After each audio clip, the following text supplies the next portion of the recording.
আসসালামু আলাইকুম। আমি ডক্টর এনামুল হাসান সোহেল। আমি এখন চিফ হোমিওপ্যাথি কনসালটেন্ট হিসেবে ডক্টর পলস বাংলাদেশে আছি। আমি আজকে আপনাদের খুব ইম্পোর্টেন্ট একটা বিষয় নিয়ে ডিসকাস করার জন্য এসেছি।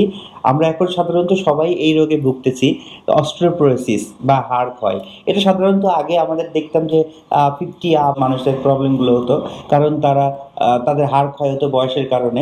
কিন্তু এখন আমাদের যেটা হচ্ছে, আমরা যেহেতু আ অফিসে অফিস সাধারণত ১০টা থেকে ৬টা, আমাদের কোনো সূর্যের আলো পাচ্ছি না, আমাদের ভিটামিন ডি ল্যাক হচ্ছে, আমাদের ফুডের ভিতরে ক্যালসিয়াম ম্যাগনেসিয়াম থাকছে না। সো আমরা এটা এখন ৪০-৪৫ এর পর থেকেই দেখছি যে হাড় ক্ষয় হচ্ছে, অস্টিওপোরোসিস হচ্ছে। তো এই ট্রিটমেন্ট আমাদের হোমিওপ্যাথিতে খুবই ভালো আছে এবং সেইটারই আমি কিছু কথা বলবো। এটা সাধারণত কি কারণে হয়ে থাকে?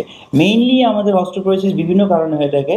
তো আমাদের lack of vitamin D, calcium এবং ম্যাগনেসিয়াম, এই ৩ টা মেজর কারণ থাকে। সো এটা হওয়ার পরে আমরা হোমিওপ্যাথি ট্রিটমেন্ট করি। তো হোমিওপ্যাথি ট্রিটমেন্টে পেইন কমায়। অনেকের ধারণা যে শুধু অনেকে পেইন কিলার খায়, পেইন কমায়।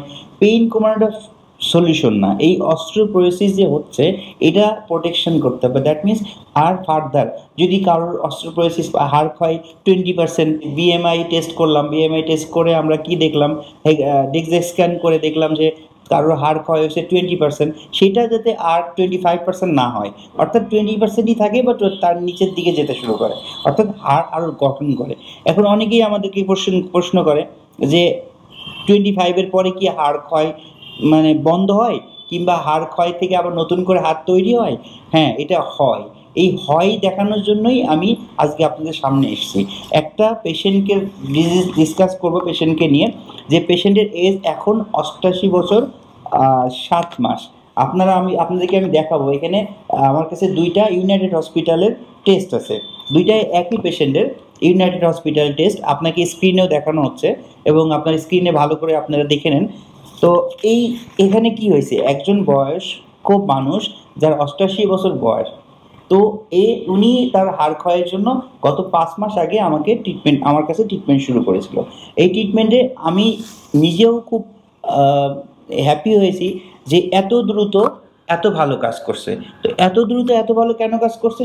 সে আমার কথা শুনেছে, সে তার ভিটামিন ডি এনশিওর করছে, তার বডিতে 30 উপরে গেছে। তার ক্যালসিয়াম ম্যাগনেসিয়াম আমরা হোমিওপ্যাথিতে এনশিওর করেছি যে তার ক্যালসিয়াম ম্যাগনেসিয়াম পর্যাপ্ত পরিমাণ বডিতে ছিল।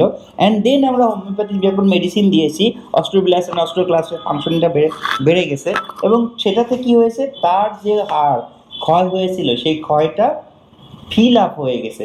যেটা আমরা ভাবতেই পারি না যে 88 বছর বয়সে হাড় আবার নতুন করে গ্রো করে। সো এইটা শুধুমাত্র হোমিওপ্যাথিতেই সম্ভব।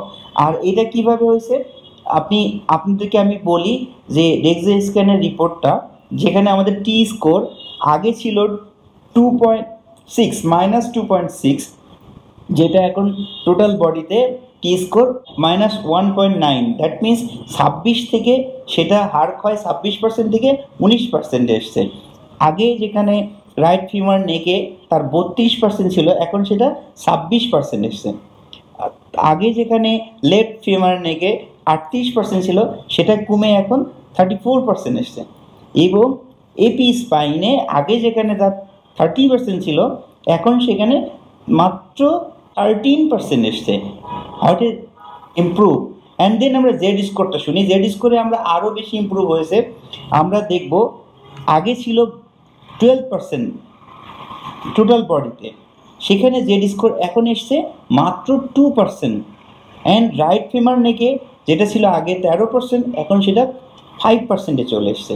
অ্যান্ড লেফট ফিমার নেকে আগে যেটা ছিল 19%, সেটা এখন 13%-এ চলে এসছে। এবং সবচেয়ে বেশি যে ইমপ্রুভটা আমি দেখেছি, আমি নিজেও খুব অবাক হয়ে গেছি, এপি স্পাইনে তার 19% জেড স্কোর ছিল, ক্ষয় ছিল, সেটা এখন কমে মাত্র 1%-এ চলে এসছে। তো আমি আশা করি আরও 1 বছরের ভিতরে এটা তার ফুলফিল হয়ে যাবে। সো একজন 88 বছর বয়সের লোকের যদি তার বোন ডেন্সিটি ক্ষয়, হাড় অস্টিওপোরোসিস ক্ষয়, বোন ডেন্সিটি কমে এই লেভেলে থেকে এইভাবে ইমপ্রুভ করে, সো যাদের আমাদের বয়স 30, 40, 45, 50, তাদের বোন ডেন্সিটি আরও দ্রুত গ্রো করবে। সো আমি এই জন্য আপনাদেরকে অবশ্যই বলবো, যাদের বোন অস্টিওপোরোসিস হচ্ছে, বডিতে পেইন ফিল করছেন, তারা রেজিস্টার্ড হোমিওপ্যাথ ডক্টরদের সাথে যোগাযোগ করুন এবং ট্রিটমেন্ট নেন। এবং অবশ্যই সেক্ষেত্রে আমার রিকোয়েস্ট থাকবে ডক্টরদের কাছে যে যাওয়ার আগে আপনি কি করবেন, 3টা টেস্ট করে নিয়ে যাবেন। একটা হলো serum vitamin D and serum calcium and serum magnesium, কারণ এই 3টা ব্যালেন্স ছাড়া আমরা যতই মেডিসিন দিই না কেন তাদের কোনো ডেভেলপমেন্ট হবে না। সো এই 3টাকে আগে ব্যালেন্সে নিয়ে আসতে হবে, দেন আমরা মেডিসিন দিলে আমাদের এরকম রিপোর্ট পেতে পারি।